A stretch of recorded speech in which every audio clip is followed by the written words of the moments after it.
Hey goblins and ghoulies. I'm recording this video the day before Halloween, and I love finding new gender-neutral ways to greet all of you. If you're connected with me on Facebook, I shared a post there with a bunch of ideas like gumdrops, lovelies, theydies and gentle thems, peepadoodles, and more. So just go find me on Facebook for that fun. In my last video, It's Work to Take Up Space, I shared my thoughts on how important it is to recognize the social conditioning we push against when we do this work.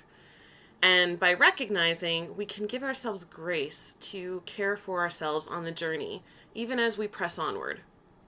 This week, I want to share some of my thoughts and some brain science on why taking the steps, even when they're tiny, adds up over time.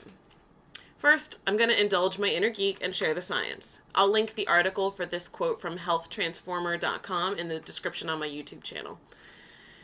Psychologist Deanne Ware, PhD, explains that when brain cells communicate frequently, the connection between them strengthens and the messages that travel the same pathway in the brain over and over begin to transmit faster and faster. With enough repetition, these behaviors become automatic.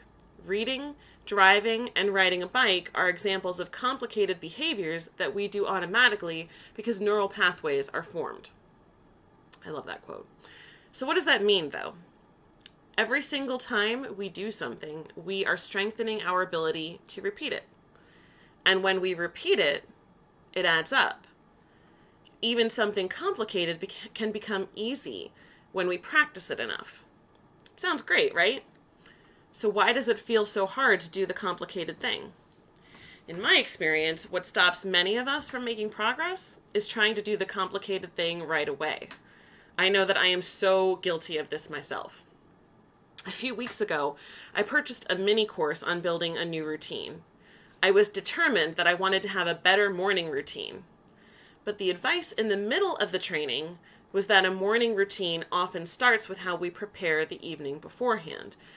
This mini course is from the Best Today brand that Shanta Gray heads up, so I'll link that in my show notes as well. Anyway, as I went through the mini course, I eventually decided that the small step which would be most helpful was picking out what I'm wearing the next day before I go to bed. That's it. I check the weather for the next day, decide on an outfit, and then continue getting ready for bed. Maybe this sounds tiny to you, but I had been noticing that it can feel overwhelming to me in the morning to have to decide. It sometimes took me 20-30 minutes just to pick out clothes. I would distract myself, find something else to do, and then realize that I still had to come back to it. And spending my energy battling the mental overwhelm was detrimental, as it depleted the energy I had to give towards other things that day. So now, I start brushing my teeth, getting ready for bed. I go to my room and pick out clothes. It gives me a bit of a timer because I can only brush my teeth for so long. And that works for me because the time limit seems to help me avoid the overwhelm. Does this sound small? It is. This is the work, y'all. This is how we take steps forward. We break down a goal into small enough bites that we can manage it. I still don't have a morning routine, but I took a small step forward. I'm getting used to this new addition to my evening routine, and then I'll see what step I want to take next. Let's consider a different scenario. In the quote I read, it mentioned reading as an example of a complicated behavior that many of us do automatically because the neural pathways have been formed. Well, I don't know about you, but I didn't start out by trying to read War and Peace.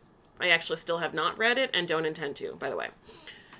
But children start out by learning the ABCs. They might recite them for a while, and then they might move on to learning how to write an uppercase and a lowercase letter A.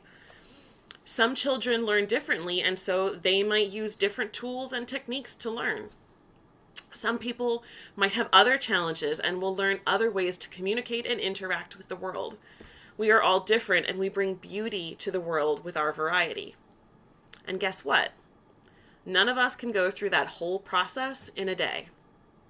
Some of us might move more quickly than others from one step to the next, and that's okay too. Each of us has a unique situation and experience based on our unique life, challenges and makeup. Even siblings will react to the same thing with different reactions. So why do we expect ourselves to do the big thing in a blink? What would happen if we gave a kindergartner a chapter book and asked them to read it? Well, they would either get overwhelmed and throw a tantrum, or they would get distracted and do something else, like making up a story or going off to play with a different toy. This is what we're doing to ourselves when we try to tackle a big project without breaking it down. Taking up more space in the world is important work. It's necessary and liberating, and it's also scary and complex. We don't need to expect transformation overnight. We should not expect ourselves to go through the journey without the right tools and support. And we shouldn't even expect that the tools that are right for someone else are going to be right for us. We can learn to anticipate that we'll need breaks for rest. We'll need to be part of communities that are supportive with others who are doing the work too. We also see that the work we do is not for us alone, but has ways of impacting the world and the humans around us. None of us is an island. We are all part of a collective in some way. I was blessed to be part of a very intimate retreat this week. At the end, we spent time journaling in response to some questions. I'd like to share one of the questions and my response to it. The prompt was, how do we heal the self while simultaneously healing the collective? And here's my response. Healing self involves recognizing the past, both the good parts and the parts we wish were different, and giving space for rest. The body heals itself when we sleep, and as embodied beings, we can learn from that and allow it to inform our way of life. As we make this space to heal self, we also set an example and show others how it can be done. We invite them into the process. We recognize the tiny, almost imperceptible steps, and we see them start to add up to something much bigger. Others see this too, and start to move past overwhelm and paralysis. They recognize that the movement doesn't have to be big to matter. And then we're moving together, slowly. We wish we could rush, but as we honor the pace, we find that we are moving in the same direction towards something better. And we are encouraged and strengthened for the journey. Friends, there is joy in the journey. I would love to help you find a small, tiny step that you can take to have more joy every day. You can start from where you are right now and take one small step that will get you a little closer to where you want to be. If this resonates with you, send me a DM or drop me an email to kelly@thekellyrenee.com. I'll respond and we can set up a time to talk. I hope you honor the work. Honor the rest needed. Honor the support needed. Honor the journey. And be gracious with yourself as you go. Until next time, take care.